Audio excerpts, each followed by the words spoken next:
This is a web-based visualization tool for 3D spatial coverage measurement of aerial images.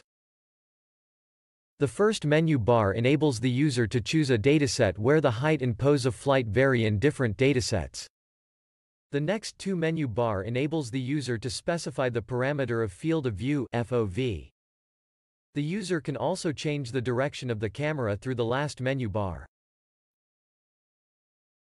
When the user clicks on a building, a yellow bounding box is overlaid over the selected building, and this box is considered as a geographical region intended for the coverage query. Then the coverage is measured using the three coverage measurement models VCM, ECM, and WCM, and the results are displayed in an information panel. And the remaining middle two menu bars allow the user to change the parameter of the ECM and WCM model. For example, the result of ECM increases as the user considers less spatial directions.